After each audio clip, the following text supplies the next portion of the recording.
Merci les filles, merci, c'était bien. Daniel chapitre 9. La Bible dit la première année de Darius, fils de Assyrus de la race de Mède, lequel était devenu roi sur le roi du royaume des Chaldéens. La première année de son règne, moi Daniel, je vis par les livres qu'il devait s'écouler 70 ans pour les ruines de Jérusalem, d'après le nombre des années dont l'Éternel avait parlé à Jérémie le prophète. Next verse, please. Il dit, je tournai ma face vers le Seigneur, Dieu, afin de recourir à la prière, aux supplications, en jeûnant et en prenant le sac. Amen. Je vous ai dit que je sens dans mon esprit que Dieu va nous visiter. Et nous devons nous préparer chaque fois à la rencontre du Seigneur. D'après Amos chapitre 4, verset 12. Et un moyen qu'on a de se préparer, Daniel nous le donne. Reviens, s'il reste sur le verset. Un moyen qu'on a de se préparer à la rencontre de Dieu, c'est de jeûner. C'est de faire quoi? C'est de jeûner. Donc nous sommes en train de jeûner pendant ces 40 jours parce que nous voulons nous préparer à la rencontre du Seigneur. On ne veut pas manquer cette visitation qui arrive. Le verset 4 dit quoi? Il dit, je prierai l'Éternel mon Dieu et je lui fis cette confession. Donc la première, ou bien les premiers mots dans la prière de Daniel, ça a été une confession, ça a été une repentance. Amen. Donc ces 3 jours, nous allons nous repentir pour nous-mêmes, nous allons nous repentir pour nos familles, nous allons nous repentir pour notre nation et nous allons nous repentir pour le monde. Dieu m'a dit, alors que je priais le mardi pour le monde entier, Dieu m'a dit, quand il a commencé à frapper l'Égypte des 10 plaies, amen, quand il devait faire venir les mouches venimeuses, je crois que c'était les mouches venimeuses ou bien les sauterelles, la Bible dit que il a fait souffler un vent d'Orient. C'est du vent, c'est de l'Orient que le vent est venu pour la destruction. Et Dieu m'a dit, n'as-tu pas remarqué qu'il y a une guerre qui a éclaté dans le Proche-Orient?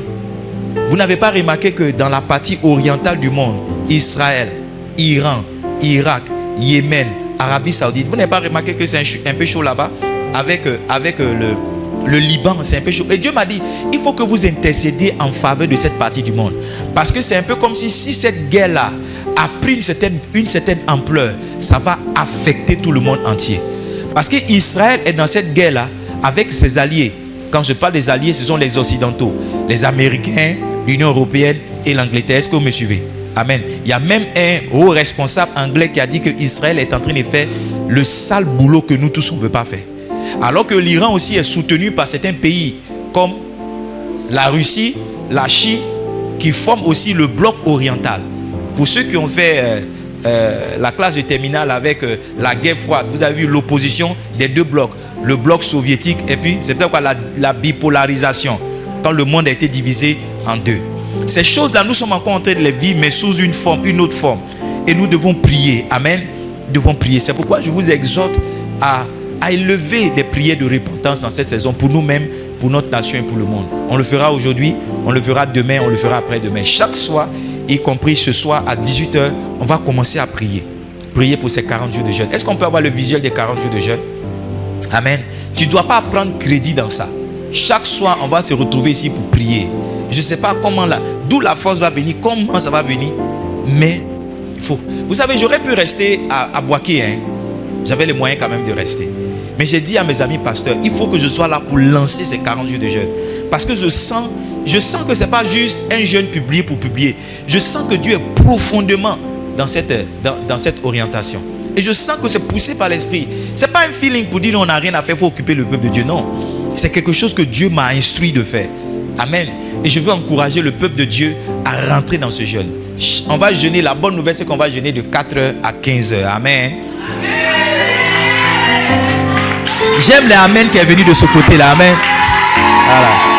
On va jeûner de 4h à 15h. Ça ne sera pas de 6h à 18h. Amen. Ça sera de 4h à 15h. Donc à partir de 15h, tu peux rompre ton jeûne. Mais il faut que tu associes ton jeûne à de la prière. Sinon, ça sera simplement une grève de la faim. Reviens sur le passage tout à l'heure. Il dit, reviens tout à l'heure au verset 4. Il dit, je priai l'Éternel mon Dieu et je fis cette confession.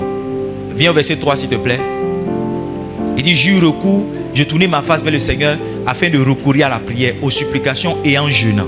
Donc il ne s'est pas seulement privé de nourriture, mais il a fait quoi? Il a eu recours à la prière. Il a eu recours à quoi? À la prière. Donc ce n'est pas 40 jours de jeûne seulement, c'est 40 jours de jeûne et prière. C'est 40 jours de faire quoi? De jeûne et prière. 40 jours de jeûne et prière. Donc je veux compter sur le peuple de Dieu pour qu'on se retrouve ici chaque soir pour prier pendant 40 jours. Je ne sais pas ce que Dieu va faire, mais Dieu va nous aider profondément. Amen. Amen. Alors ce matin, le thème sur lequel je veux vous entretenir, c'est la suite de ce que nous sommes en train de dire. Fire, fire, fire, oh, fire, oh. J'ai besoin de ton feu. Fire, fire, fire, fire, fire, oh, fire, oh. J'ai besoin de ton feu. Fire, fire. Dans cette saison, je sens en permanence le Saint-Esprit sur moi. Il y a toujours dans une saison un chant qui te fait monter, qui te connecte aux ondes et qui te dispose. Amen. Amen. Pourquoi je suis pasteur, les enfants de Dieu ne sont pas bénis? Why? Pourquoi? Je vois des gens qui viennent à l'église mercredi, qui viennent dimanche, qui jeûnent, mais leur vie n'évolue pas. Arrivé un moment, je me sens comme en train d'arnaquer les gens quand je raconte mes témoignages. Parce que j'ai l'impression que je suis pratiquement le seul dans cette église-là que Dieu est en train de faire avancer. J'ai l'impression que Dieu, j'ai tout le Dieu que je présente pour moi seul. Et arrivé un moment, je suis gêné de partager quelques-uns de mes témoignages. Parce que j'ai l'impression que je suis le seul à abuser de la grâce. Et que les autres ne voient pas ce que je vois, ou que Dieu ne fait pas dans la vie des autres ce qu'il fait pour moi. Et je m'interroge. En m'interrogeant, le Seigneur m'a dit, c'est vrai, tout le monde est à la même école, mais tout le monde n'a pas le même engagement vis-à-vis de la parole que tu enseignes. Et c'est parce que l'engagement des uns et des autres diffère, les réactions des uns et des autres diffèrent vis-à-vis de la parole que tu enseignes. C'est pourquoi vous n'avez pas les mêmes résultats. Je ne vois pas ça seulement chez les membres de l'église, mais je les vois parmi mes amis pasteurs. Nous allons tous dans les mêmes classes de pasteurs et de mentors pour être enseignés. Mais comment ça se fait que certaines personnes donnent l'impression que leur ministère avance et d'autres personnes donnent l'impression que leur ministère est en train de stagner? J'en ai pour preuve une conférence à laquelle je n'ai pas participé physiquement, mais que j'ai suivi en ligne. Dans cette conférence-là, l'homme de Dieu est en train de nous enseigner comment est-ce qu'on reçoit un prophète, comment on reçoit un orateur. Et pendant qu'on écoutait cette prédication-là, il y a un homme de Dieu qui était présent dans cette conférence-là et qui disait lui-même, qui rendait le témoignage à son ami, qui disait que c'est à cause de moi que l'homme de Dieu est en train de prêcher ça. Parce que je suis sur le point de recevoir un homme de Dieu. Il a dit dans sa conférence, quand tu dois recevoir un homme de Dieu, fais 1, fais 2, fais 3, fais 4, fais 5, fais 6. Mais cet homme de Dieu qui était assis, qui a entendu tout ça, qui a noté, qui a dit Amen, lorsqu'il a reçu l'homme, il n'a rien fait de ce qui lui a été enseigné. C'est-à-dire, ce que Dieu avait prévu pour le bénir et ce que Dieu attendait de lui qui était une obéissance, il n'a pas donné l'obéissance. Donc le Seigneur m'a dit, tout le monde entend la même chose, mais tout le monde ne réagit pas comme il se doit avec la même parole. Tu prêches, tout le monde entend, mais tout le monde ne reçoit pas la parole. Tout le monde n'agit pas avec la parole. Tout le monde ne croit pas en la parole. Et l'une des premières choses que le Seigneur m'a fait remarquer qui produit le manque de bénédiction dans la vie de ses enfants, c'est l'absence de foi vis-à-vis de la parole. Je vous ai dit que la parole est la sémence de Dieu. C'est pas ça? Luc chapitre 8 verset 11. Luc chapitre 8 verset 11. J'en parle dans mon livre Médite le jour et nuit. Il dit la sémence c'est la parole. La sémence c'est la parole. Ça veut dire que chaque fois que Dieu veut faire quelque chose dans ta vie, il te permet d'entendre une parole. Yes. Chaque fois, every time God wants to do something in your life, He allows you to hear a word. Il permet que tu entends une parole. Parce que la sémence c'est le début de la plante et c'est le commencement du fruit. Donc pour que tu aies une certaine stature, une certaine taille, pour que tu portes une certaine qualité de fruit, Dieu permet que tu reçoives une sémence. Il dit voici ce que signifie cette parabole. La sémence c'est la parole de Dieu. La sémence, c'est la parole de Dieu. Maintenant, regarde, la sémence à elle seule ne peut pas produire de fruits. Si j'attrape une sémence dans ma main comme ça, elle ne portera aucun fruit.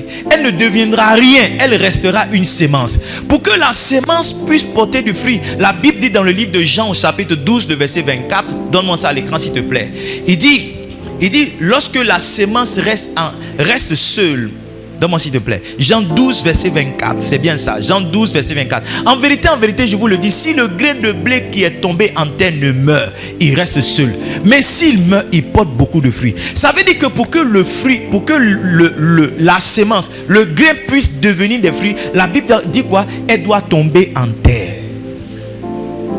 Donc si la sémence n'a pas rencontré la terre, elle ne pourra pas porter du fruit.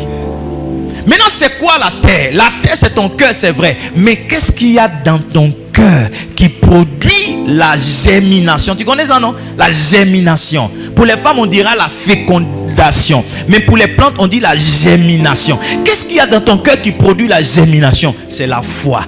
Tant que la sémence, le grain n'a pas rencontré la foi dans ton cœur, elle ne produira rien. Malheureusement, il y a beaucoup de personnes qui n'ont pas de foi dans leur cœur. La Bible dit en Hébreux chapitre 4, le verset 2. C'est juste un rappel que je fais. La Bible dit que cette même parole qui nous a été annoncée, leur fut annoncée aussi. S'il te plaît, Hébreux 4, verset 2. Mais elle ne leur servit de rien. Tu vois, il dit cette bonne nouvelle nous a été annoncée. Quand je prophétise que dans cette situation tu vas finir dans l'abondance, quand je prophétise que tu verras le contraire, tout le monde dit amen, tout le monde crie c'est vrai. Mais cela ne deviendra le résultat que dans la vie des personnes qui vont mélanger cette parole-là avec de la foi, qui vont dire voici ce que mon prophète a dit le dimanche, voici ce que ma vie sera, voici ce que mon prophète a annoncé ce dimanche, je crois que c'est ce qui sera. La Bible dit que cette bonne nouvelle qui nous a été aussi bien annoncée qu'à eux, elle ne leur servit de rien. Pourquoi? Parce qu'elle ne trouva pas de la foi chez ceux qui l'entendirent. Si la parole ne trouve pas de la foi chez toi, elle ne produira pas de résultat. Deuxième chose que le Seigneur m'a indiqué, qui fait que les gens n'ont pas de bénédiction, qui fait que les gens ne voient pas une certaine production, une certaine avancée dans leur vie, c'est la désobéissance. Deutéronome chapitre 28, le verset 1. On mettra l'emphase sur le verset 2. Il dit, si tu obéis à la voix de l'Éternel ton Dieu, en écoutant, en observant et en mettant en pratique tous ses commandements que je te prescris aujourd'hui, l'Éternel ton Dieu te donnera la supériorité sur les nations de la terre. Verset 2 qui m'intéresse. Il dit, voici 10A, voici toutes les bénédictions qui se répandront sur toi et qui seront ton partage. Lis avec moi, lorsque tu obéiras à la voix de l'Éternel ton Dieu. Ça veut dire, lorsqu'un homme ne voit pas une certaine catégorie de bénédiction dans sa vie, il y a deux raisons qu'il explique. Soit il est dans le processus, parce que pour que la sémence devienne un arbre, pour qu'elle porte plus tard des fruits, elle rentre dans un processus. Soit il est dans le processus et pour ce processus-là, il a besoin de patience. Soit le processus n'a pas démarré parce qu'il marche dans la désobéissance. Et au stade de mon propos, chacun de nous sait quelle raison, bien quelle étape. Soit tu es dans la désobéissance, soit tu es dans le processus. Tu as fait ce que la parole de Dieu dit de faire. Sauf que pour la qualité, le type de témoignage que tu veux, it takes time. Ça prend du temps. Il dit c'est une prophétie dont le thème est fixé. C'est pas ça? Elle court. Si elle tarde, attends-la. Donc il y a des choses, des manifestations qu'on attend avec Dieu.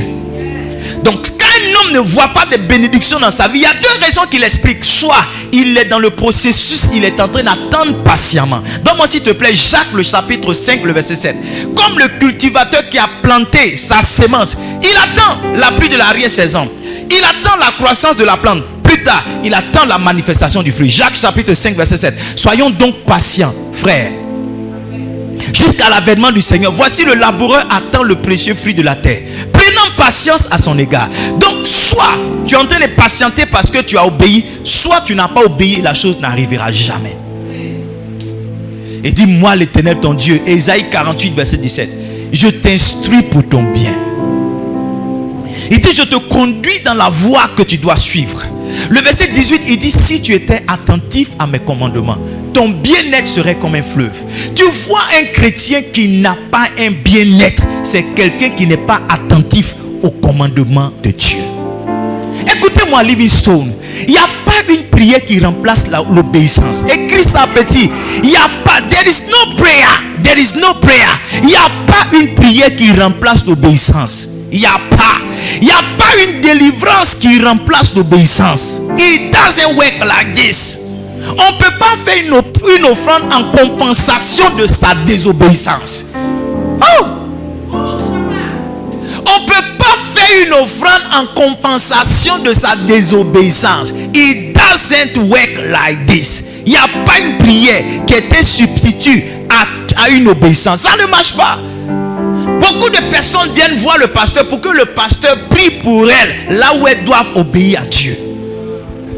Papa, je suis venu te voir, prie pour moi. Oui, je prie pour toi, c'est vrai. Mais est-ce que Dieu t'a dit de faire? Et la semence que Dieu t'a dit de planter? Et les 40 jours que Dieu t'a dit de jeûner? Et le voyage que Dieu t'a dit de faire? Et la lecture de la Bible? C'est pourquoi un homme de Dieu, mais qui n'est pas spirituel, va rencontrer Dieu sur son chemin. Parce que si tu prends la défense de quelqu'un que Dieu a décidé de punir, c'est comme si tu t'associais à cette personne-là pour attaquer Dieu. Tu verras ce que Dieu te fera. It doesn't work like this. Je vous en supplie. Croyez en la parole de Dieu. Ce que vous lisez littéralement là, croyez que c'est vrai. Ce qui sort de la Bible comme une instruction, croyez qu'il n'y a pas d'avenir financier pour quelqu'un qui ne peut pas donner sa dîme, qui ne peut pas donner son offrande. There is no future for you. There is no future. Il n'y a pas d'avenir. Il n'y a pas une prière qui va te rendre prospère. Il n'y a pas. Il n'y a pas. On prospère dans le royaume en donnant. C'est la clé. Si tu n'obéis pas, ta situation sera davantage compliquée. Beaucoup de personnes tombent dans la séduction. Quand ça va commencer à aller chez moi, je vais donner ma dîme. Non, c'est en donnant sa dîme que ça commence à aller. Tu ne peux pas mettre la charrue avant les bœufs. Tu n'es pas plus sage que Dieu. Dieu a établi sa loi et ses principes. Il dit c'est comme ça que ça marche. Toi tu estimes que toi tu es dans une situation un peu particulière et Dieu devrait te comprendre. Non, non. Dieu écoute deux choses. Écoutez-moi bien.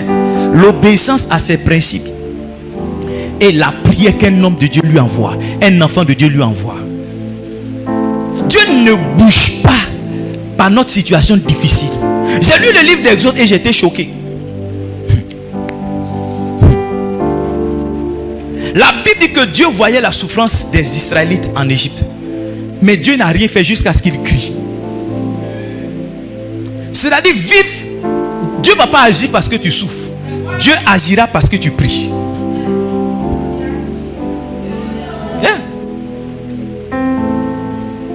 Il a dit à Ézéchias, il dit, j'ai vu tes larmes, j'ai entendu ta prière.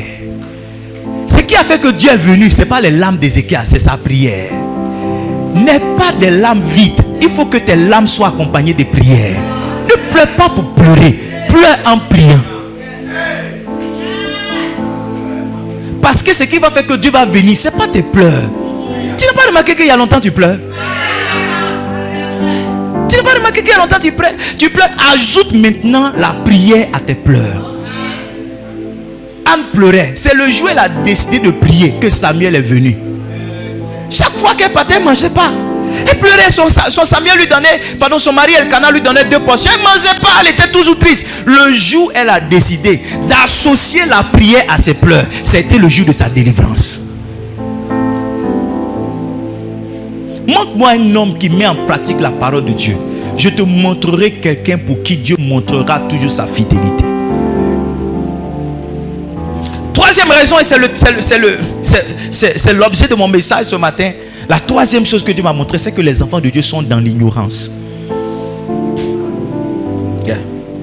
C'est pourquoi je veux prêcher ce matin. Vous savez, chaque fois que je vais à une conférence, je demande toujours à Dieu quel est mon point d'application. C'est-à-dire, tout ce que l'homme de Dieu est en train de dire là, qu'est-ce que je dois changer à ma vie? Qu'est-ce que je dois décider?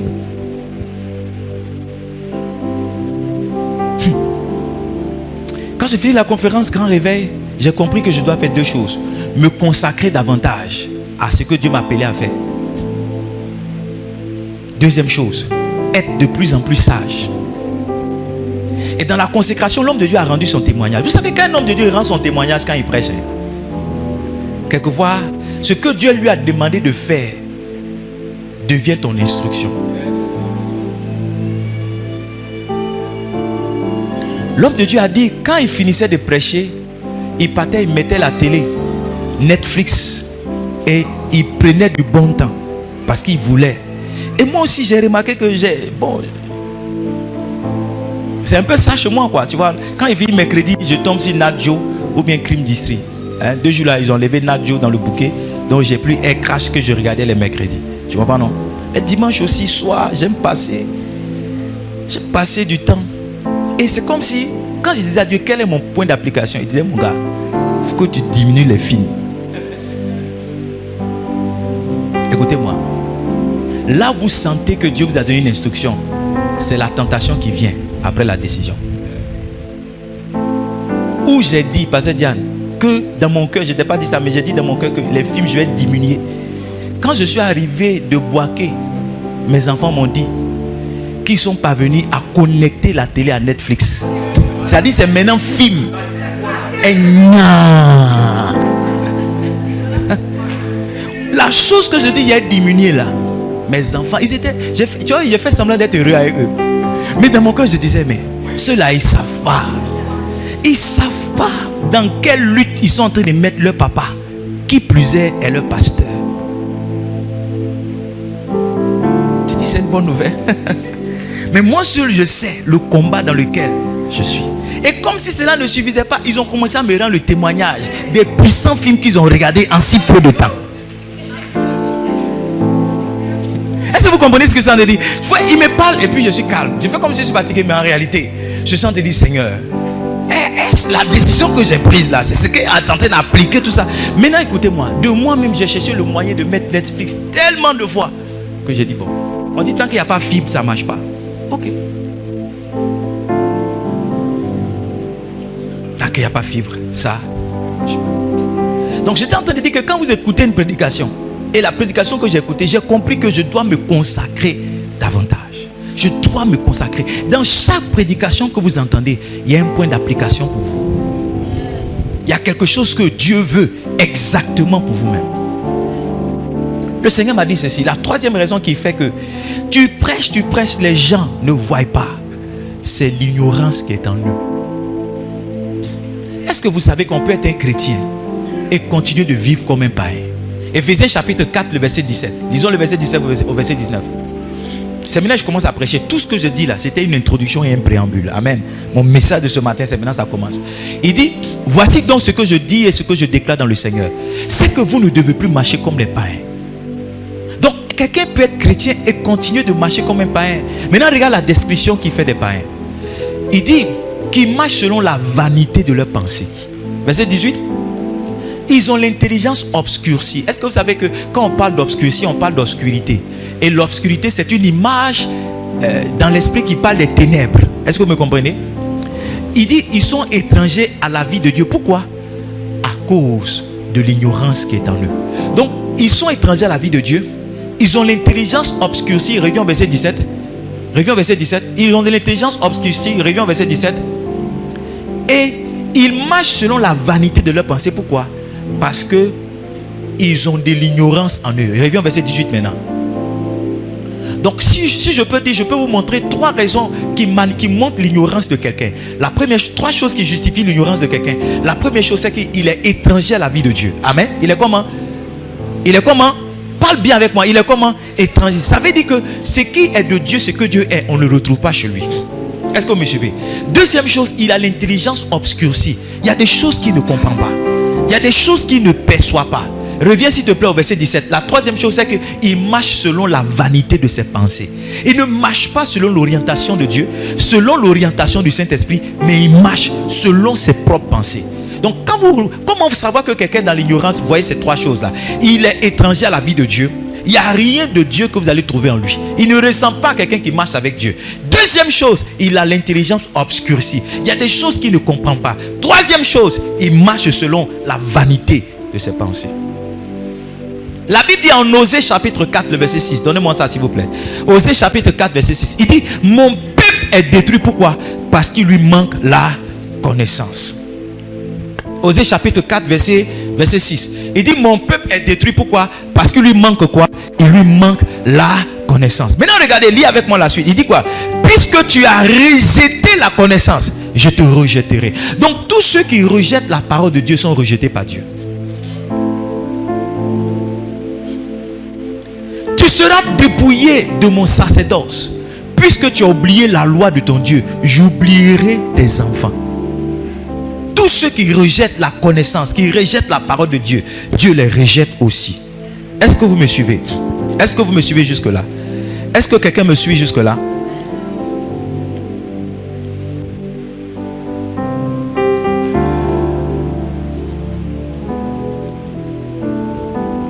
Maintenant, pasteur, comment est-ce que je peux traiter l'ignorance? Très rapidement.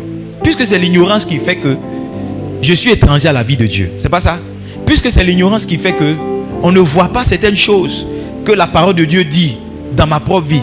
Puisque c'est l'ignorance qui fait que je suis rejeté par Dieu. Le manque de connaissance. Il faut noter que l'ignorance, c'est le manque de connaissance. Amen. C'est comment? Le manque de connaissance. Si on doit définir l'ignorance ce matin, c'est le manque de connaissance. Si on peut définir l'ignorance ce matin, on dirait aussi c'est l'obscurité ou bien les ténèbres. Amen. Amen. Amen. Alors après cette définition-là, vous êtes d'accord avec moi que le remède des ténèbres, c'est la lumière? Vous êtes d'accord avec moi? Le remède de quoi?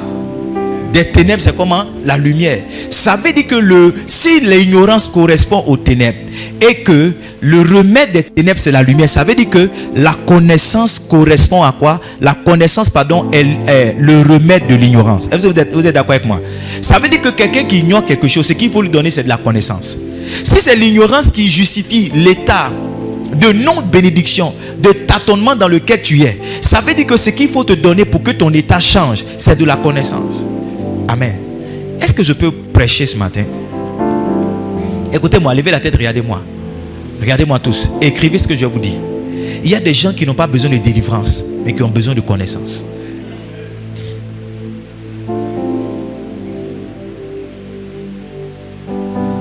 En fait, la Bible dit que c'est la connaissance de la vérité qui fait comment? Qui nous affranchit et nous rend réellement libres. Tu ne peux pas être totalement, véritablement, réellement libre si tu n'as pas certaines connaissances, si tu n'as pas certaines lumières. J'ai dit cette semaine sur Facebook que c'est celui qui a la direction qui prend la tête. Laissez-moi ajouter quelque chose ce matin. C'est celui qui a la lumière qui prend la tête. Lève-toi et dis. Viens mon garçon, viens. Viens rapidement, venez tous les deux. Viens champion, venez vite. N'aie pas peur, viens vite. Viens Eddie, come here. Ça va? Quel âge tu as eu? Il a 10 ans, ok. Si ces deux personnes sont dans les ténèbres, sont dans le noir,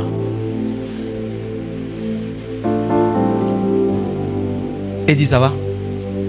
Si les deux sont dans le noir, que c'est l'enfant là qui a la torche, lui il va le suivre.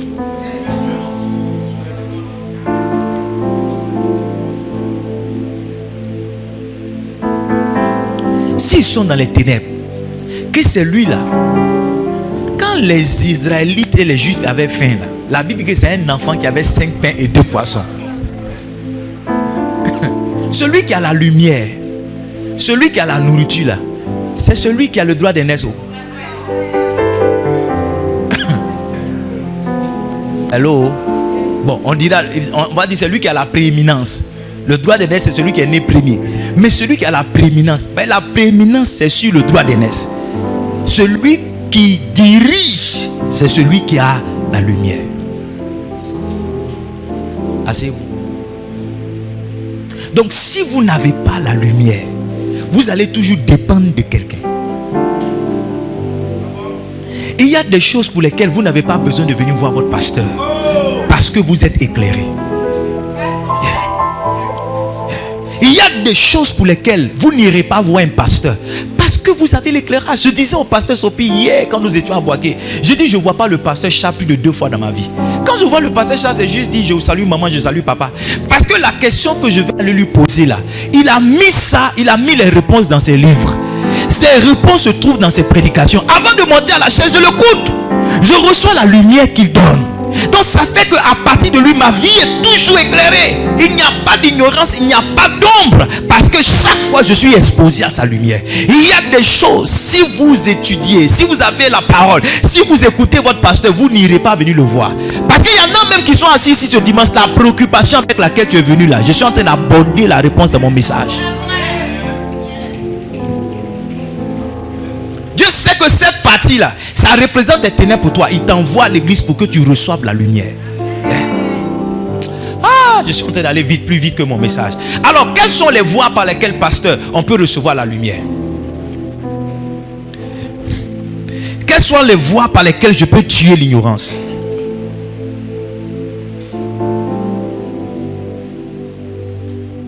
Avant cela, laissez-moi vous dire qu'il y a 3 types de lumière. Amen. Dans la parole de Dieu, 3 types de lumière en général. Dans le monde, il y a plusieurs types de lumière. Il y a la lumière du portable. Hein? Il y a la lumière dans le salon. Amen. Il y a la lumière. Hein? Il y a les lampadaires.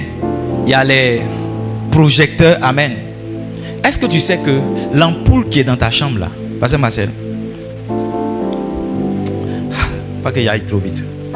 Premier type de lumière,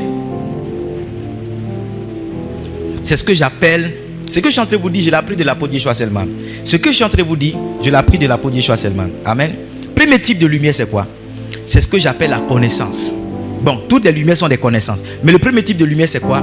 C'est ce que j'appelle les doctrines. Les doctrines, c'est quoi? Tu as une idée générale de la Bible. Tu sais qui est Pierre, tu sais qui est Matthieu. Amen. Tu connais certains principes, certaines histoires. Ça, c'est la doctrine. Amen. Maintenant, j'étais sur le point de dire, Madame Adou, regarde-moi. L'ampoule qu'il y a dans ta chambre là, si tu enlèves ça, parce que l'ampoule de ton garage ou bien de ta terrasse est gâtée, que tu prends l'ampoule de ta chambre pour mettre dans ton garage, tu vas voir que ça n'a pas le même éclat que dans la chambre. Ça veut dire que connaître Pierre, connaître Matthieu, ça c'est le niveau de connaissance, ça ne peut pas t'envoyer loin. Le type de problème que tu as là, tu as besoin d'une plus grande lumière. Il y a un type de lumière que tu dois avoir. Le deuxième type de lumière, c'est ce que j'appelle la révélation. La révélation, c'est 2 choses. Amen. Il dit, la révélation de tes paroles est claire. Psaume 119, verset 105.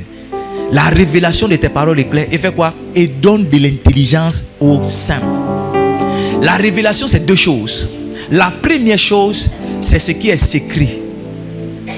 Quand on dit quelque chose est secret, ça veut dire que tout le monde n'a pas accès à ça. C'est quelque chose qui est caché. Un secret n'est plus un secret lorsqu'il est divulgué. Amen.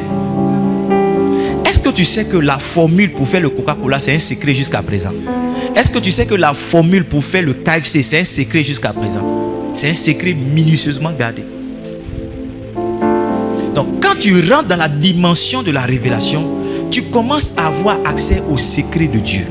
Dieu t'ouvre son cœur d'une certaine manière. Et ce que tout le monde ne sait pas, tu commences à le savoir. Ce que tout le monde n'a pas, tu commences à l'avoir. La deuxième chose avec la révélation, première chose, je vous ai dit, c'est quoi? Le secret. La deuxième chose, c'est un mystère. Un mystère, c'est quoi? C'est quelque chose qui est difficilement compréhensible. Accessible, merci Pasteur Diane. Un mystère, c'est quelque chose qui est comment? Difficilement accessible. On comprend ça difficilement. Est-ce que vous savez que les scientifiques n'arrivent pas à s'expliquer comment un os se trouve dans un sperme? On sait que c'est quand la femme et l'homme vont ensemble qu'ils donnent enfant. Mais lorsqu'il est dans la chair du bébé là, c'est chez qui ça quitte? C'est quoi qui forme l'os là? Ils ont mis des caméras, mais ça demeure toujours un mystère. C'est quelque chose qui est difficile à comprendre. C'est comme la nouvelle naissance et Christ. On dit Jésus est Dieu, Dieu est Jésus. C'est un mystère. Amen. C'est comment? C'est pourquoi nos frères qui essaient de combattre la vie chrétienne, non, c'est pas, tu ne peux pas comprendre ça. Il dit la révélation de ta parole fait quoi? Éclaire et donne l'intelligence. Il y a une certaine intelligence qu'il faut pour comprendre les mystères. L'apôtre Paul écrit, je ne sais pas dans quel livre, il dit, en lisant mes épîtres, vous pouvez vous imaginer le niveau d'intelligence que j'ai eu pour donner ce type de révélation que vous avez. Quand on parle de mystère, quand on met dans le deuxième type de lumière, on est en train de te donner une certaine intelligence pour comprendre certaines choses. Tu vois, quand je t'ai parlé du vent d'Orient qui a amené les sauterelles et les mouches venimeuses, et je suis en train de faire le rapport avec la guerre au Proche-Orient, ça demande un certain niveau de compréhension pour avoir. Quand j'écris certaines choses sur Facebook que les gens lisent, certains de mes amis disent, mais ce gars-là, il est super intelligent. Le super intelligent dont il parle là, c'est une lumière. C'est comment? Une lumière. Une lumière. J'ai dit à un homme de Dieu hier, j'ai dit, il y a deux choses que je fais qui me donnent ces lumières. La prière et la méditation de la parole. J'ai dit, chaque jour, je me livre à ces deux exercices. Et vous savez, l'exercice amène le muscle à faire quoi? À s'hypertrophier. Chaque fois que je m'exerce, je deviens encore plus grand dans la chose. Le troisième type de lumière, c'est ce que j'appelle l'illumination. Je ne vous donne pas les références bibliques, c'est pas bon. Illumination. Illumination, c'est quoi? C'est lorsque tu es parvenu maintenant à expliquer ce que tu as compris. Parce que tu peux comprendre comment on joue au piano sans pouvoir l'expliquer aux autres. N'avez-vous pas des professeurs comme ça? Il comprend x carré plus 2b carré égale à x facteur de e carré, mais il ne peut pas t'expliquer. Il t'explique, tu ne comprends rien. Finalement, il dit, mais toi, ta tête est dure. Ce n'est pas ta tête qui est dure. Il n'est pas capable de rendre simple la chose qu'il a compris. Il n'est pas capable. Tu es illuminé lorsque tu as rendu le mystère. La chose qui est difficile à comprendre là, tu es illuminé lorsque tu parviens à le rendre accessible à tout le monde. Et c'est là tout l'exercice, toute la difficulté d'un pasteur. Ah, mon temps est déjà parti. Amen. Un pasteur a dit dans sa propre église, on lui donne le temps. Non mais ne m'écoutez pas. 1 Corinthiens 4 verset 5. Il dit, c'est pourquoi ne jugez de rien avant le temps, jusqu'à ce que vienne le Seigneur, qui mettra en lumière ce qui est caché dans les ténèbres. Les ténèbres cachent les choses. C'est pourquoi je vous ai dit à l'instant que le remède contre les ténèbres, c'est comment? C'est la lumière. Amen. Éphésiens 1, le verset 18. Il fait la prière. Il dit, je prie que Dieu illumine les yeux de votre cœur, afin que vous sachiez. Tu vois, l'illumination t'amène, la révélation t'amène à un certain niveau de connaissance. L'illumination t'amène à expliquer le niveau de connaissance que tu as eu. Amen. Et je vous ai dit, c'est tout l'exercice d'un homme de Dieu. Ce que tu as compris qui est difficile là, comment tu peux le rendre simple pour que les gens comprennent? Quand tu arrives à simplifier la chose, et puis les gens disent, ah, c'est que tu es illuminé. Amen. Amen. Mais ce n'est pas ça mon message. Retenez ceci. Quel que soit le type de lumière auquel vous avez accès, c'est le produit du Saint-Esprit. C'est le ministère du Saint-Esprit d'apporter la lumière aux gens. Dans le livre de Jean, je crois, Jésus a dit, quand le Saint-Esprit viendra, il fera quoi? Il vous enseignera toutes les choses. Est-ce que vous savez que Jésus devait expliquer certaines choses à ses disciples? Je n'ai pas le passage. Est-ce qu'on peut me trouver ça? Et puis, il a dit, j'ai beaucoup de choses à vous dire. Mais il a dit quoi? Vous ne pourrez pas le supporter. Quand le Saint-Esprit viendra, je crois que c'est le verset avant ce que j'ai cité.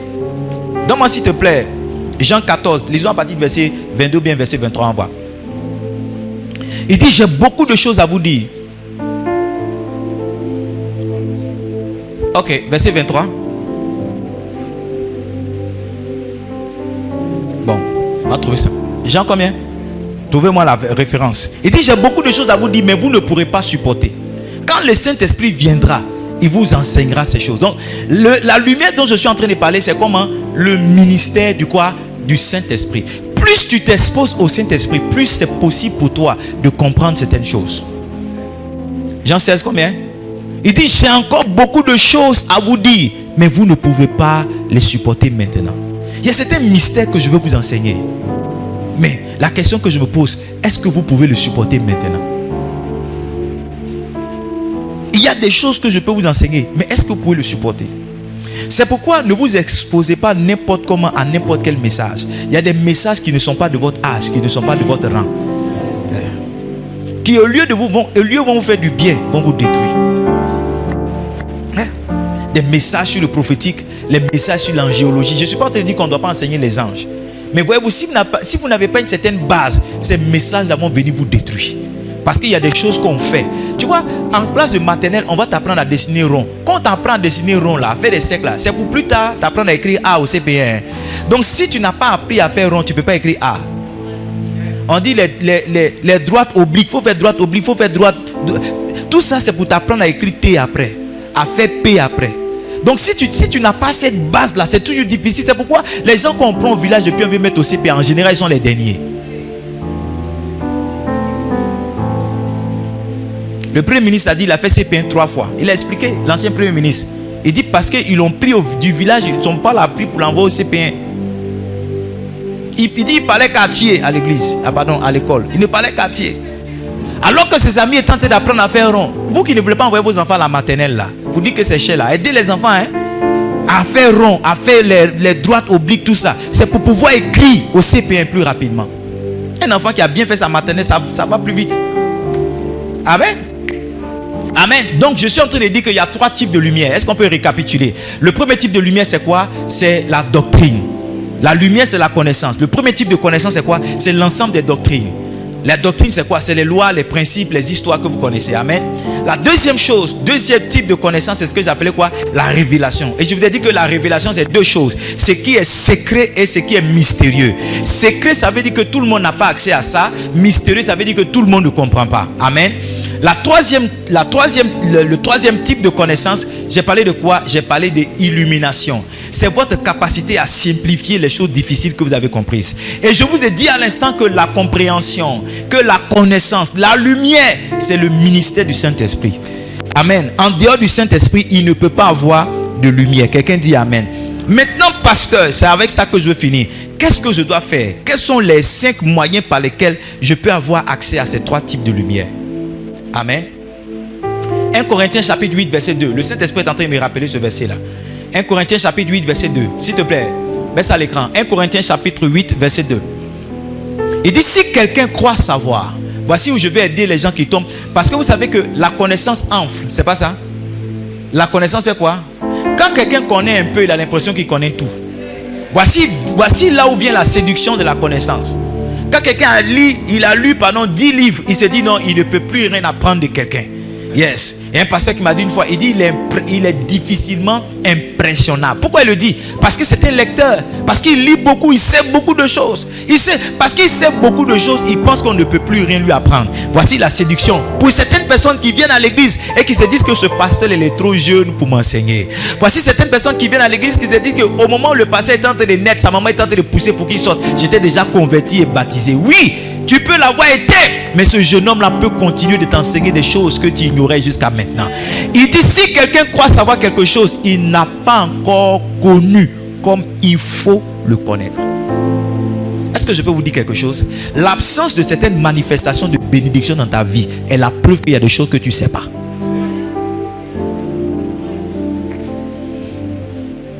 L'absence de certaines dimensions que tu ne manifestes pas, c'est la preuve qu'il y a des choses que tu ne sais pas. Tu penses que tu sais. La version anglaise dit comme il devrait savoir. Il n'a pas encore connu comme il devrait. Tu penses que tu sais, mais tu ne sais pas comme il faut. Parce que c'est 2 choses différentes. Tu peux savoir, ne pas savoir comme il faut, c'est-à-dire ne pas avoir le poids ou la quantité de connaissances qu'il faut. Est-ce que tu sais que quelqu'un qui est en classe de terminale, qui a échoué à son bac, il sait beaucoup de choses, mais il ne sait pas suffisamment pour avoir le bac. Quelqu'un qui a échoué à son BPC, il sait beaucoup de choses, mais il n'a pas la connaissance suffisante pour avoir le BPC. Le fait qu'il ait échoué, c'est la preuve qu'il y a des choses qu'il ne sait pas. Il sait, mais il ne sait pas tout. Amen. Comment on fait maintenant pour avoir la lumière? Première chose, l'étude de la parole. L'étude de la parole. La parole de Dieu est la lumière, c'est pas ça? C'est pas ça. Il dit ta parole est une lampe à mes pieds. Donne-moi s'il te plaît Psaume 119 le verset 105. Ta parole est une lampe à mes pieds et quoi? Une lumière sur mon sentier. C'est en remuant, en étudiant la parole de Dieu que l'illumination, que la lumière qu'il y a dans la parole nous parvient. Il dit ta parole est une lampe à mes pieds et une lumière sur mon sentier. Les gens qui n'étudient pas la parole de Dieu ne sont pas éclairés par elle. Lisez mon livre, médite le jour et nuit.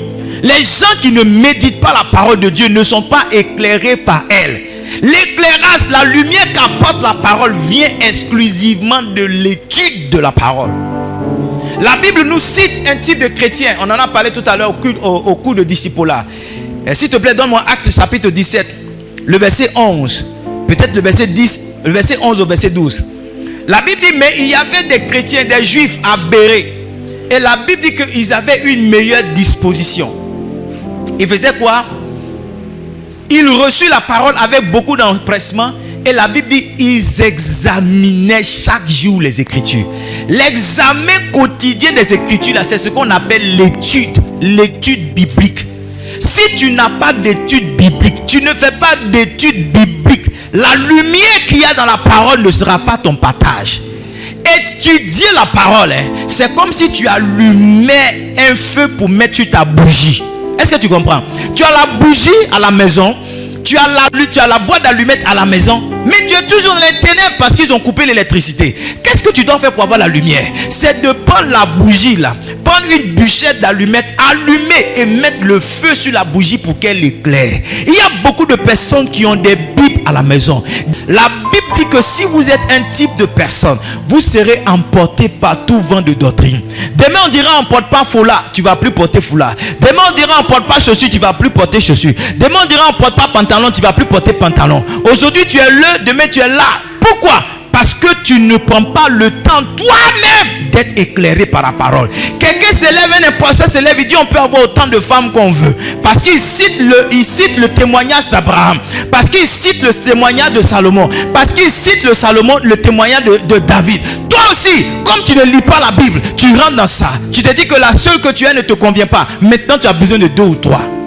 Si la Bible dit que c'est possible d'avoir plusieurs femmes, il n'y a pas une famille dans la Bible, un homme dans la Bible qui a eu plusieurs femmes et qui a eu un foyer en paix.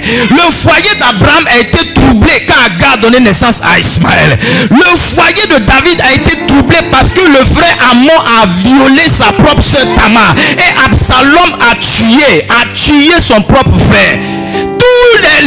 Allez voir tout à l'heure, on a parlé d'Elkanam avec Pénina et Anne. La Bible dit que Pénina mortifiait chaque jour Anne. Anne était mariée mais elle était malheureuse. Donc quand tu lis la Bible, que tu étudies la Bible, même si la Bible ne dit pas clairement qu'un homme doit avoir une seule femme, tu réfléchis, tu te dis, il n'y a pas quelqu'un qui a eu 2 qui est en paix.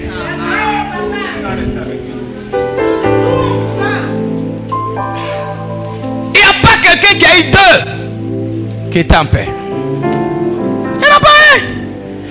Les milliers de femmes de Salomon, la Bible dit qu'elles ont détourné son cœur. Elles l'ont amené dans l'idolâtrie. Ça veut dire que c'est un danger pour toi si tu en as plus de 2.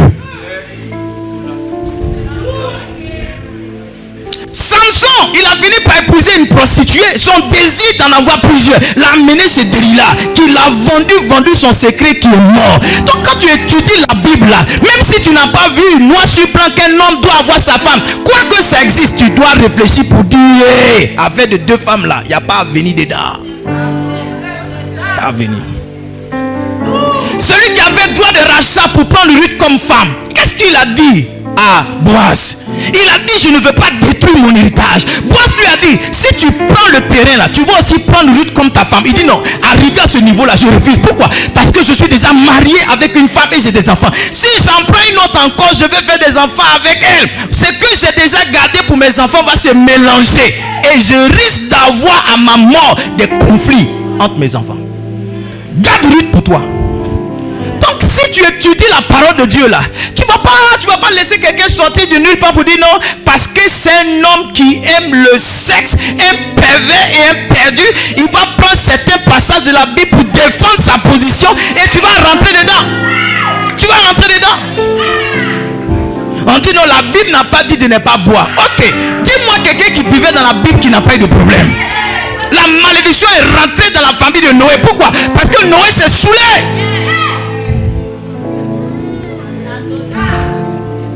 Non, je n'ai pas vu qu'on ne doit pas boire. On n'a qu'à tout te dire quoi. Si tu lis ta Bible que tu étudies, tu vas voir que l'alcool a toujours détruit des gens. Tu vas voir que ceux qui boivent là, l'alcool les a détruits. Il n'y a pas quelqu'un qui a bu qui a été fort. Non, tous ceux qui boivent, ça les a détruits.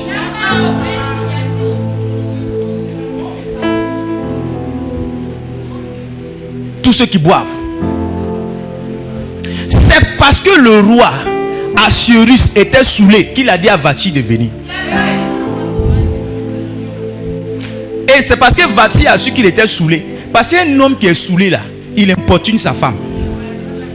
Ce qu'il ne faut pas dire là, il va dire. Toutes les femmes qui sont ici, quand ton mari est saoulé là, tu ne veux pas aller où il est.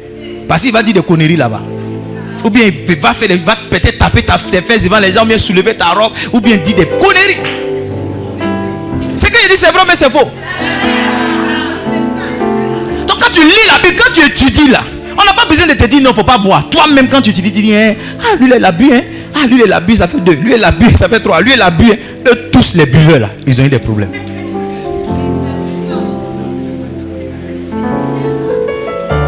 Amen.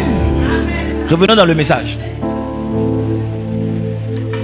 Donc comme on a accès à la lumière, la première chose, il a dit quoi?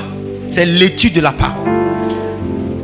Soyez comme les gens de Béret. Il y a des choses que j'ai écrites ici, je ne sais pas si je dois le dire. Amen. Comment réussir une bonne étude biblique? La première chose, il faut noter. On est toujours dans le point 1. Étudier la Bible. Comment réussir une bonne étude biblique? Rapidement, il faut noter. Il faut être disposé. La Bible dit qu'ici, ils avaient des sentiments plus nobles. La version parole de vue dit qu'ils étaient plus accueillants. Il faut être disposé. Il faut accueillir la parole. Amen. Deuxième clé, pour bien réussir l'étude biblique, il faut aller réécouter le message. La Bible dit qu'il reçut la parole avec beaucoup d'empressement. L'empressement, c'est quoi? C'est l'intérêt. Amen. L'intérêt, c'est quoi? C'est le sentiment de curiosité. Ça demande un peu de curiosité pour ouvrir sa Bible. Si tu n'as pas envie de savoir, la curiosité, c'est quoi? C'est l'envie de savoir. Si te manque le désir de savoir, tu ne liras jamais ta Bible. Amen. Troisième chose, l'empressement, c'est aussi la passion. Amen. Troisième chose qu'il faisait, la Bible dit qu'ils examinaient. Donc, fais l'examen journalier. Et puis, quatrième chose, enfin, il faut croire à la parole. Il faut agir avec la parole. Donc, voici 4 clés pour faire une bonne étude biblique. Il faut être disposé, d'accord? Troisième chose, il faut être un peu curieux. Troisième chose, chaque jour, il faut faire l'examen de la parole. Amen.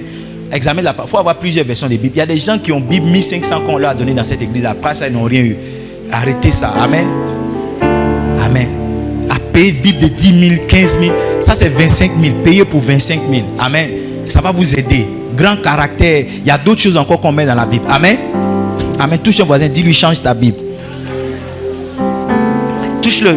Dis, change ta Bible. Dimanche prochain, je vais offrir des cadeaux à tous ceux qui vont venir des nouvelles Bibles. Amen. Vérifions quelque chose rapidement. Je ne vais pas vous indisposer. Bon, ne vérifions pas. Parce que je viens disposer certaines personnes. Je voulais dire, si tu as ta Bible, lève la main avec ta Bible. Il ne faut pas lever ta main. Mais si je veux faire ça, les bishops même qui sont ici n'ont pas de Bible. Deuxième clé pour recevoir la lumière, il faut lire des livres. Il faut lire des livres. Il faut faire quoi? Il faut lire des livres. Deuxième clé pour recevoir la connaissance, pour recevoir la lumière de la parole, il faut lire des livres. Il faut lire des livres. Yes. La Bible dit en Daniel chapitre 9, il dit moi Daniel, je vis par les livres. Daniel 9, verset 1 à 2. Est-ce qu'on peut la voir? Il dit moi Daniel, je vis par les livres. Il y a des choses qu'on voit à travers les livres. Amen. La présence de l'obscurité, ça nous empêche de voir. C'est pas ça? Ça veut dire que l'accès à la lumière nous donne de la visibilité. Et si Daniel dit j'ai vu par les livres, ça veut dire que les livres sont un moyen par lequel la lumière vient. Un moyen par lequel la lumière vient. Un homme qui lit sera toujours éclairé. Un homme qui lit sera éclairé. Amen. J'ai dit tout ce matin aux gens de la classe de discipulage, j'ai dit si tu vois un homme qui est riche, il y a 2 choses qu'il achète. Il achète des livres et quoi? Un terrain. Il achète des livres et des terrains. Si tu es ici, tu n'as pas de livres là, tu as pris la voie de la pauvreté. Chez toi au salon, on trouve tu as une assiette-thèque.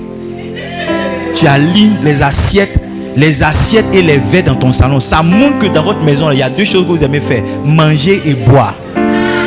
Si tous ceux qui ont assiette et verre dans leur salon, il y a toujours fête chez eux. Fête de quoi? De tomates. Fête de puberté. Fête de quoi? Fête de vieillesse. Fête de jeunesse. Fête de nouveau-né. Fête de vieux-né. Fête de... Il y a toujours fête. Et tu vas voir que chez eux là, ils ont la culture d'acheter assiette. Leur richesse se quantifie en assiette. Si tu es ici, maman, que tout ce que tu as, c'est assiette là, tu seras pauvre. Les hommes riches, ils achètent deux choses, les livres et les terres. Si tu as commencé à acheter livres, tu seras prospère. J'ai commencé à acheter livres quand il ne me restait que 10 000 francs pour faire toute une semaine avec ma femme.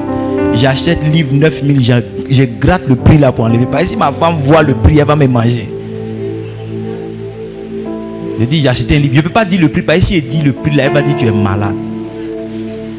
J'ai dit ce matin aux gens qui sont en classe de discipulat, je leur ai dit que la richesse d'un homme, ce n'est pas ce qu'il a dans la main, c'est ce qu'il vaut. Parce que, Abel, ce que tu as dans la main, ça peut finir. Mais ce que tu vaux, tant que tu vaux quelque chose, ta main sera toujours remplie. Ta main est remplie de ce que tu vaux. Maman, si tu n'as jamais attrapé 10 000, ça veut dire que tu ne vaux pas 10 000. Si? Maintenant, suis-moi bien. Si on s'est trompé qu'on t'a donné plus que ça, toi-même là, tu vas t'arranger, tu seras plus pauvre. Regardez les gens qui ont gagné à la loterie, ou bien les gens, on a cotisé l'argent pour leur donner. Au bout de quelques mois, ils sont devenus plus pauvres. Parce que la vraie richesse, ce n'est pas la quantité, ce n'est pas la somme d'argent. La vraie richesse, c'est ce que tu vaux. Les connaissances qui sont en toi, les capacités que tu as emmagasinées, le potentiel que tu as. C'est ça qui fait ta richesse. Donc plus tu lis, plus tu augmentes ta richesse. Quand tu es un homme de Dieu, tu vas voir que sans que tu ne pries, ton niveau d'offrande change. Le Seigneur m'a remarqué, il m'a dit, tu n'as pas remarqué que maintenant on te donne 1 million facilement. Il dit, ouais, c'est vrai. Ouais. Tu m'as dit, tu n'as pas remarqué que maintenant on peut te donner 1 million facilement. Il dit, oui. C'est pas seulement le temps, c'est une valeur. C'est ce que chaque matin je mets dans mon esprit. Ce que j'achète comme livre. Un pasteur a vu mon livre hier. On était dans la chambre. Il dit, c'est quoi? Il dit, moi quand je vois les livres qui sont gros, ça me décourage. Il dit, tu vois, dans mon cœur, il dit, tu vois. Il y a des gens qui sont ici. Pour qui il doit lire un livre, c'est que c'est petit. Quand il prend le livre, il prend le titre. Il regarde au début, il regarde à la fin. Quand c'est 200 pages, il dit, oh. Quel que soit le titre. Même si on dit le livre là, ça va changer sa vie, il ne peut pas. Maintenant, laissez-moi vous dire quelque chose que vous ne savez pas. Les secrets des grands hommes sont dans leurs histoires. Et l'histoire des grands hommes sont dans leurs livres. J'ai dit quoi? Les secrets des grands hommes sont dans leurs histoires. Quand un homme grand est tenté de te raconter une histoire, il est tenté de te partager ses secrets. Et si tu n'as pas le privilège de t'asseoir devant lui, parce que vous n'êtes pas même catégorie, il faut chercher, il y a un livre qu'il a écrit. Et dans son livre là, il a mis une histoire. Dans cette histoire là se trouvent les secrets qu'il a envoyés loin. Ça veut dire qu'un homme qui lit, il a accès. Je ne vous ai pas dit que la révélation c'est le secret. Ça veut dire qu'un homme qui lit, il a accès à un niveau de connaissance qu'on appelle la révélation. Ce qui est caché à tout le monde, lui il a accès à ça. Pourquoi il y a des choses que je sais que tu ne sais pas? Les mêmes livres que je lis là, c'est dans les mêmes magasins. Mais comme tu n'es pas allé acheter, quelquefois tu as acheté, mais comme tu n'as pas lu, ce que je sais, tu ne sais pas. Je suis allé une fois chez un pasteur qui m'a invité prêcher, après on est parti manger chez lui. Le pasteur là, chaque jour me pose question. Comment on fait ça? Comment on fait ça? Comment on fait ça? Et je suis arrivé chez lui. Les mêmes livres que moi je lis et puis je lui réponds là. Il a ça chez lui. Et je lui ai dit, les livres que tu as, si tu lisais là, tes questions bizarres, tu peux, tu n'avais pas posé. Il a dit à sa femme, le pasteur là m'a mis. Sa femme dit, voilà, il t'a loupé. Tu as acheté les livres là. Tu vois, il y a des gens qui font l'effort d'acheter, mais c'est la décoration. C'est juste la gloire d'avoir des livres. Papa parle des livres. Moi aussi j'ai des livres, voici mes livres. Tu as 15 livres, mais tu n'as jamais fini un seul livre.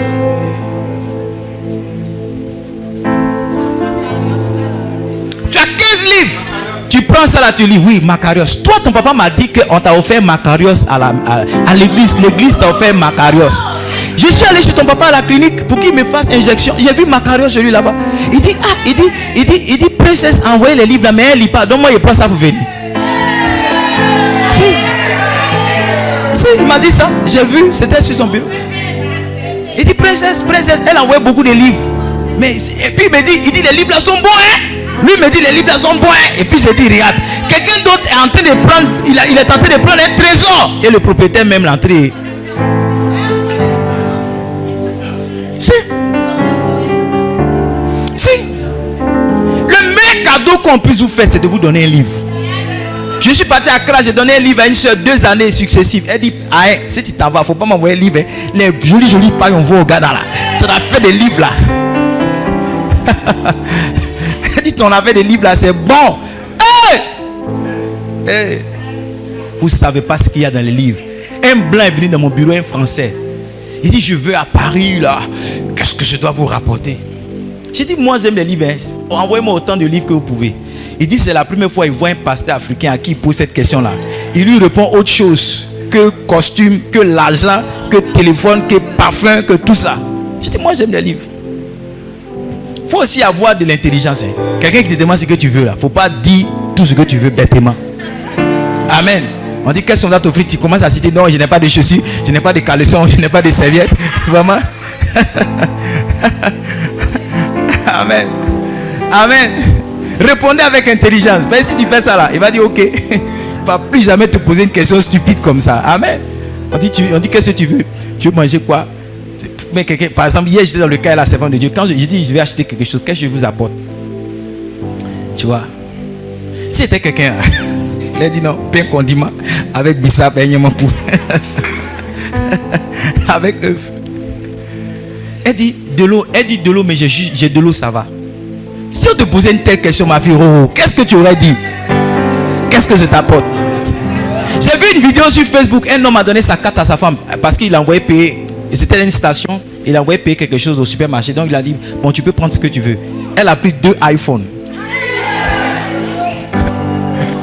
Elle a pris 2 iPhones. Donc quand elle est venue là, c'est qu'il a demandé, elle lui a donné. Il était content. Et puis elle dit merci. Et puis elle sort iPhone 1.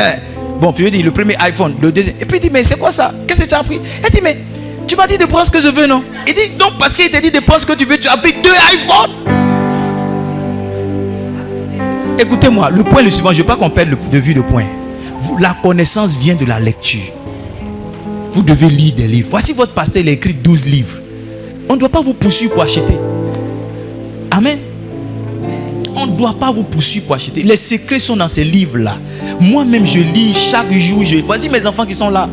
Cette année-là, les vacances, ces livres, on est en train de se battre avec eux.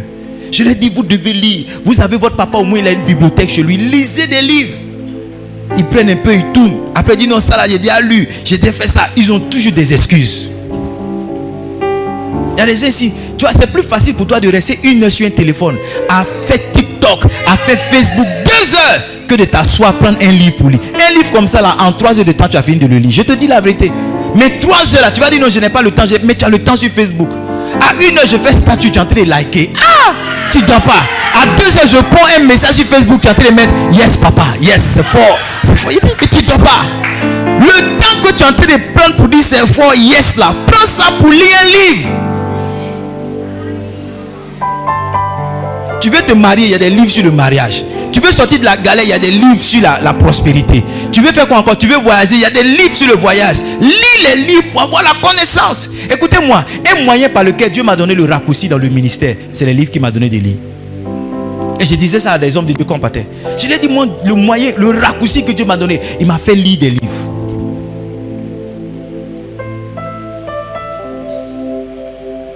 « 1 Timothée 4, verset 13. J'ai besoin de ton feu.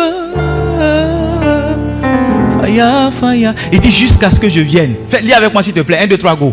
Applique-toi à quoi? À la lecture. Une chose dans laquelle un enfant de Dieu doit s'appliquer, c'est la lecture. Montre-moi les livres que tu lis, je te dirai ce que tu deviendras dans quelques temps. Montre-moi.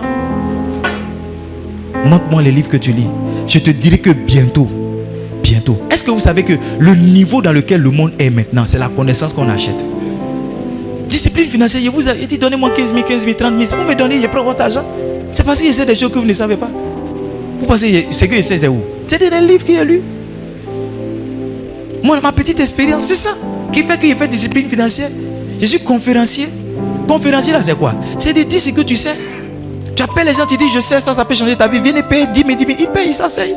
Et puis tu le dis. J'ai vu quand je commençais à lire des livres, à suivre des vidéos, j'ai vu que quelqu'un a dit qu'une chose que tu fais pendant 1 heure, pendant 5 ans, tu finis par devenir un expert dedans. Parce que si tu lis un livre pendant 1 heure sur le leadership pendant 5 ans, tu seras un expert en leadership. J'ai été invité dans une conférence. Vous savez comment ils ont fait ma déclaration, ma présentation? Ils ont mis pasteur un certain homme très intelligent qui connaît les principes de leadership et qui peut nous aider. Ils ont été quelque chose. J'ai dit, mais moi, depuis quand? Tout ce que je sais que j'ai fait en matière de leadership, j'ai acheté des livres sur le leadership et j'ai suivi des formations et des vidéos. Point. Tu vois, c'est comme si pour certaines personnes, je suis devenu comme un expert.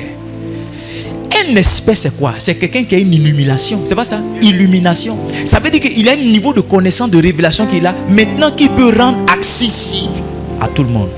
Donc on dit dans ce domaine-là, il faut le contacter. Toi, tu es expert dans quoi? Béret.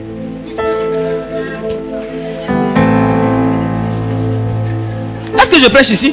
2 Timothée chapitre 4 verset 13. On a presque fini. 2 Timothée chapitre 4 verset 13. Excusez-moi, je suis un peu long, mais je veux prendre le temps pour faire asseoir cette connaissance dans votre esprit, parce que je veux voir votre vie passer de l'autre côté. Amen. Et quand tu viendras, regardez l'apôtre Paul. Il dit, apporte-moi le manteau que j'ai laissé. Il y a des gens, c'est à ce niveau-là que ça s'arrête. Habille. Tout ce qu'ils veulent, comme la fille là, c'est habille. Tu t'en vas au Ghana, envoie-moi habille. Tu t'en vas au Nigeria, envoie-moi habille. Tu t'en vas ici, envoie-moi habille. Maintenant, lis la suite. Il dit, et les livres. Les livres. Surtout les parchemins. Ça veut dire quoi? Ça veut dire que quand quelqu'un voyage, il voyage avec ses habits, il voyage avec ses livres, et il voyage avec ses blocs-notes. Parce que le parchemin ici, c'est pas seulement le bois sur lequel on écrit, mais c'est aussi le bois vide. Le bois vierge sur lequel on peut écrire. Donc quand tu voyages, tu dois voyager avec tes habits, tu dois voyager avec tes livres, et tu dois voyager avec de quoi écrire. Parce que si tu es spirituel et prophétique, tu vas voir que Dieu, pour te parler quelquefois, te fait voyager. La Bible dit en Jérémie chapitre 18, le Seigneur lui a dit, va chez le potier, là je te parlerai. Quand Dieu veut te parler quelquefois, il te fait faire des voyages. Et si tu n'as rien pour noter, comment tu vas retenir les choses qu'il t'a dites? Je suis un défenseur de la lecture, parce que la lecture m'a profondément aidé. En tant que pasteur, en tant qu'enfant. Un jour, je me rappelle, en classe de seconde C, mon professeur de français a posé une question bizarre. La réponse était la Bastille. Tu sais ce qu'on appelle la Bastille? J'ai vu ça dans un poème quand je lisais un livre. Quand j'ai dit la Bastille, lui il a dit, mais comment tu as pu savoir ça? J'ai dit non, un jour je lisais un poème, j'ai vu ça dedans. J'ai vu la Bastille. Bastille. Quand je n'ai rien à faire quelquefois, je mets YouTube et je regarde les vidéos sur les familles les plus riches. Les Rockefeller. Hein? Il dit Rockefeller, pardon, il dit Rockefeller. Rockefeller. Aidez-moi à trouver encore. Il y a plein de familles. Hein? Plein de familles. La dernière fois, j'ai regardé l'histoire de Rolex. Lui qui a fait Rolex là, il n'est pas suisse d'origine. J'essaie de prendre des lumières dans ça. Les Rockefeller. J'ai tellement de familles. Troisième moyen par lequel tu peux avoir la lumière. Premier moyen, c'était quoi? L'étude de la Bible. Deuxième moyen, c'était quoi? La lecture des livres. Ouais. Troisième moyen, c'est d'appartenir à une communauté. C'est d'appartenir à une église. N'as-tu pas remarqué que depuis que tu es assis ce matin, il y a des lumières qui te viennent à l'esprit? C'est simplement parce que tu es assis dans une église. Une église est un lieu par révélation, est un lieu par excellence où on a la connaissance facilement et gratuitement. Amen. J'ai écouté mes enfants le dimanche dernier qui ils m'ont donné une belle offrande. Je ne suis pas sûr que mon argent ça soit arrivé, hein, les gens de la com. Amen. Mais pendant qu'ils me donnaient l'offrande, ils ont dit, on rend grâce à Dieu pour notre pasteur. Parce que c'est lui qui a eu la vision d'envoyer les multimédias. Amen. Ils ont eu de la connaissance à l'église sans avoir fréquenté les cours, sans avoir fait les bancs pour certains. Est-ce que vous me suivez? Comment on attrape un appareil? Comment on fait ceci? Comment on fait cela? Ils sont pas allés. Lui, et c'est fait une sac. Mais il est en train de devenir un grand bassiste. Ouais. Cette lumière-là, ça vient parce qu'il est assis ici. Vos gens, beaucoup qui font couper, décaler, vous chantez les chansons-là. C'est à l'église. C'est l'église qui offre aux enfants la possibilité de toucher certains instruments. Yes. Yes. Beaucoup d'entre eux, ils ont un background. Il y a beaucoup qui sont des enfants des pasteurs. Ouais. Maman pasteur, papa pasteur. Je peux citer au moins deux. Hein? Le roi Salomon, tu confirmes ça? Il dit confirme. Yeah. Parce qu'à l'église, on a la connaissance gratuitement sans rien payer. Il y a ce qu'on a mis en place comme service dans lequel tu peux apprendre quelque chose, mais il y a ce que aussi le pasteur te donne. Il dit quoi? Je vous donnerai des pasteurs, Jérémie chapitre 3 verset 15. Il dit, je vous donnerai des pasteurs qui vous paîtront avec intelligence et simplicité. Jérémie 3 verset 15. Je vous donnerai des bergers selon mon cœur. Ils vous paîtront avec quoi? Intelligence et sagesse. Yes. La connaissance et la sagesse. La connaissance et l'intelligence. Donc ce qu'un pasteur fait chaque dimanche, c'est de libérer la connaissance aux gens. Chaque dimanche quand tu viens t'asseoir, tu viens prier, c'est vrai. Tu viens faire tes offrandes, c'est vrai. Mais tu viens t'asseoir aussi pour recevoir de la lumière. C'est pourquoi si tu as bien compris mon message, quand tu pars d'ici, tu dois être plus éclairé que tu es venu hier. Que tu es venu la dernière fois. Tu dois être plus éclairé que tu es venu. Est-ce que vous me suivez? Est-ce que mon français est bon? Mon français est un peu bizarre. Mais je suis en train de dire que le fait que tu sois rentré ici, tu dois recevoir plus de lumière que tu n'as transporté. Amen. Amen. Quatrième moyen par lequel tu peux avoir la lumière. Est-ce que mon message vous fait du bien? Yes.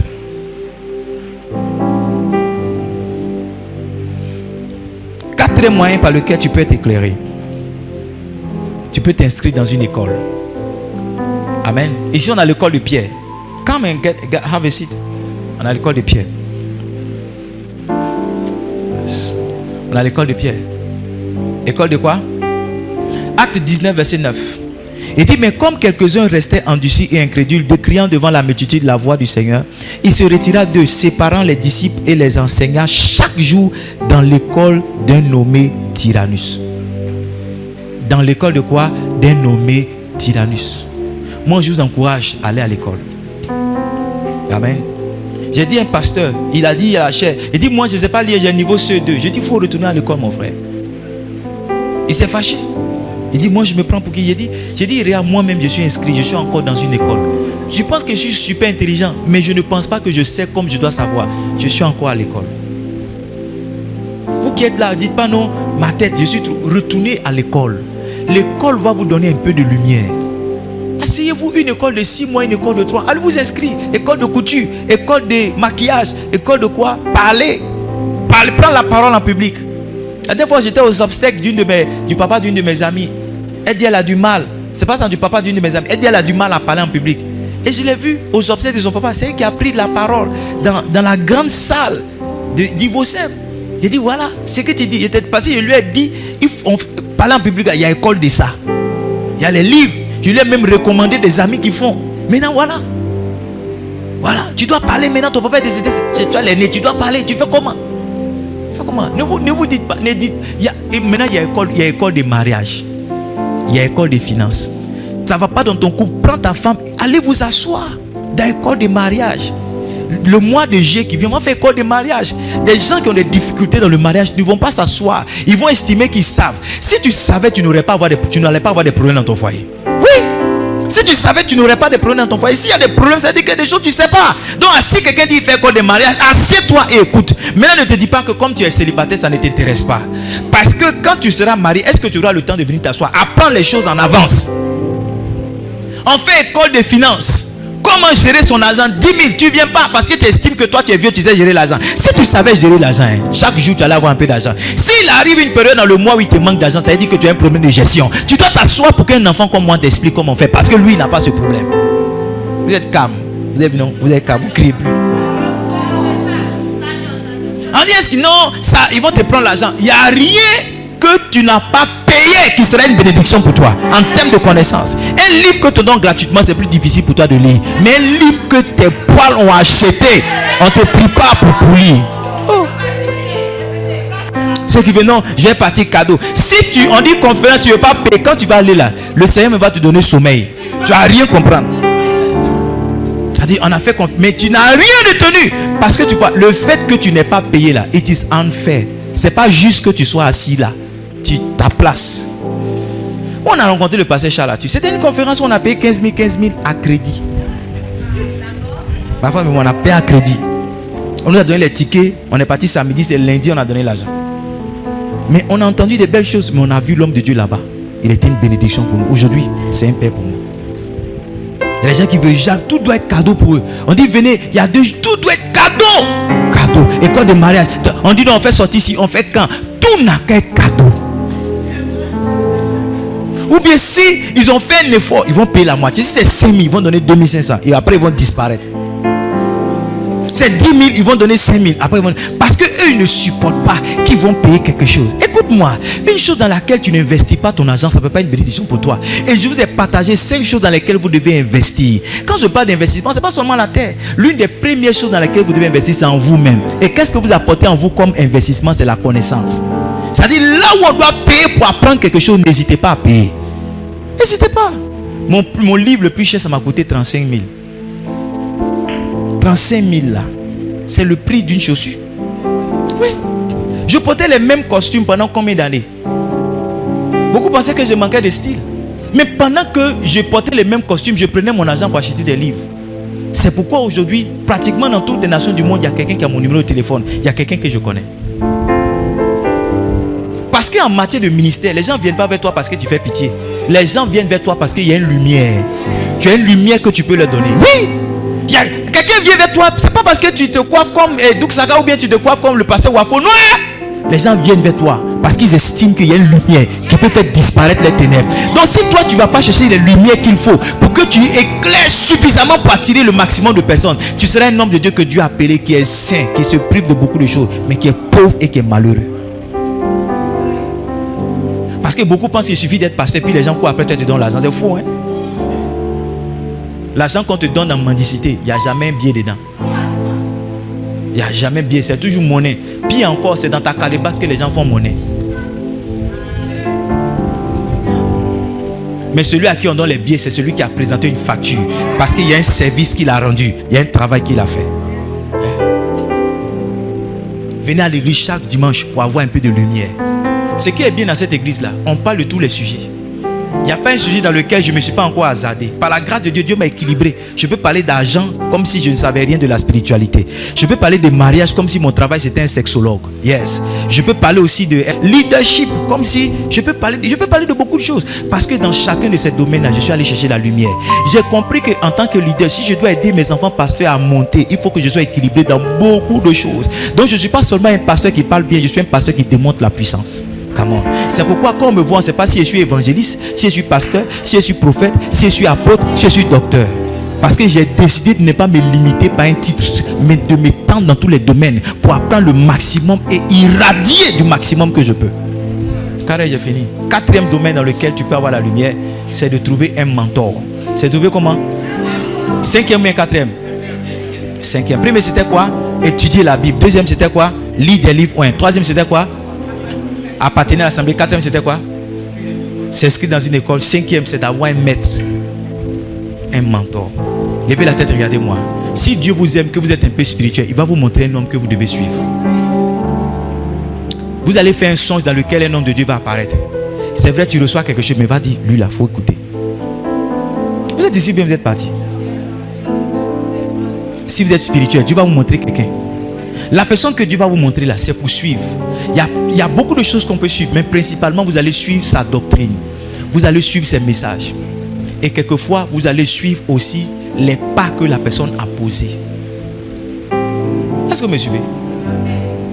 L'apôtre Paul était un homme, on appelle un érudit. Ça veut dire qu'il avait un niveau de connaissance terrible. Mais Paul dit qu'il a été enseigné au pied de Gamaliel. Il a été un étudiant. Tu ne peux pas être un maître si tu n'as pas été un étudiant. C'est pourquoi ici, il dit, vous qui depuis longtemps devrez être des maîtres, vous êtes encore à avoir besoin de lait. Parce que quand tu es au lait là, tu dois finir maître. Mais pasteurs qui sont ici, vous devez finir aussi des pasteurs mieux équipés que moi. Un moment, j'étais comme vous, assis à l'école de mon père, le prophète Adam Mathieu. Je n'ai pas fini. Il me donnait des fascicules, il me faisait formation. Moi, j'ai fait 3 formations en 1 an. J'ai fait cours de base, cours de quoi en 1 an. Parce que aller, venir, ça me coûtait. Donc, je m'asseyais cours de base. Après, je faisais, c'est comme si je faisais disciple. Après, je fais berger, je fais ministère en même temps. Tout. Je commence samedi à 13h, je finis samedi à 20h. Mais regardez aujourd'hui, par la grâce de Dieu, je suis devenu un maître. Je suis en train de devenir un maître. Vraiment par la grâce et par le privilège du Seigneur. C'est parce que j'ai des maîtres que je suis. Pasteur Charles est devant moi. Chaque jour, je l'écoute. Le dimanche, là, je l'ai écouté avant de venir. Je l'ai écouté avant de venir prêcher.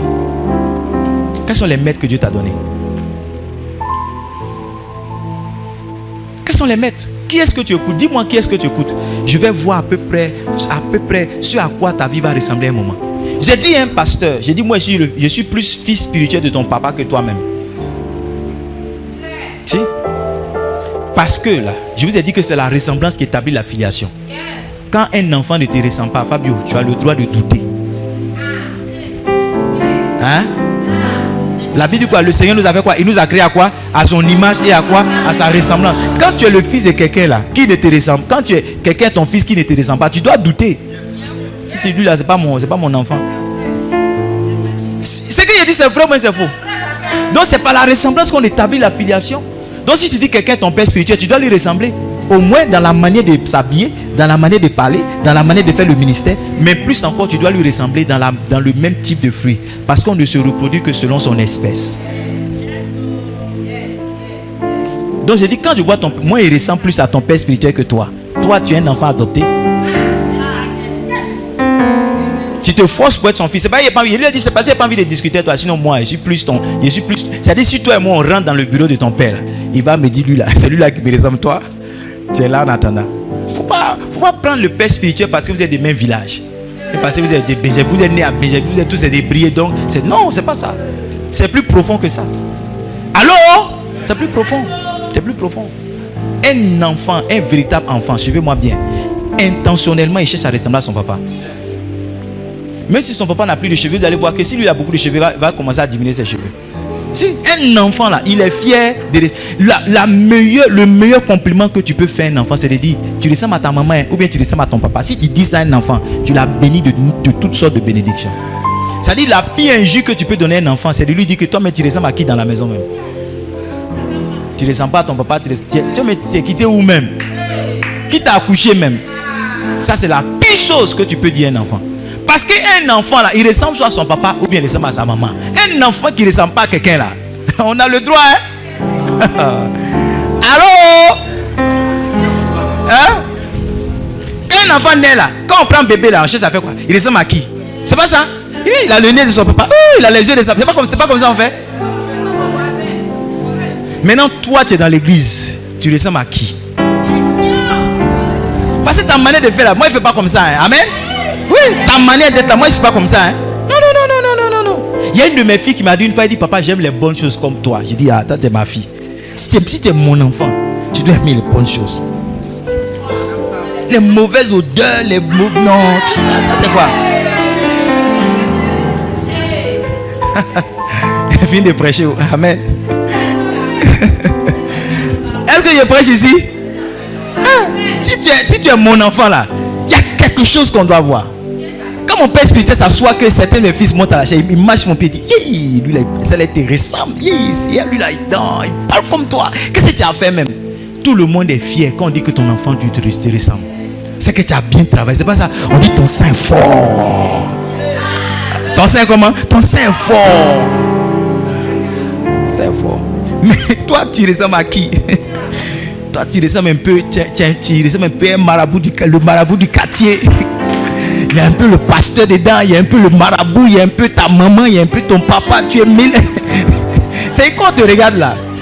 Quand on voit tu es hybride, voilà. Quand tu marches, on dit que ta démarche ressemble à telle personne. Quand tu parles, on dit ta voix ressemble. Quand tu fais, on dit mais lui, il ressemble à qui même? Ma belle-mère, quand Fo est né, ma belle-mère m'a dit il ressemble à mon papa. On dit arrête ça là. Mon grand frère dit non, mais arrête ça. Quand elle a pris Fo là, elle dit il ressemble à mon papa. Comment ça, ton papa? Comment? Bébé qui est né là, il ressemble à ton papa qui est décédé en... Mon grand frère dit non, mais arrête ça. Ah, non, arrête-nous ça, c'est quoi? Qu'est-ce que tu veux dire? Arrête ça. Et puis sinon, on dit arrête. Dieu nous a fait grâce, arrête. Il ne peut pas ressembler. On veut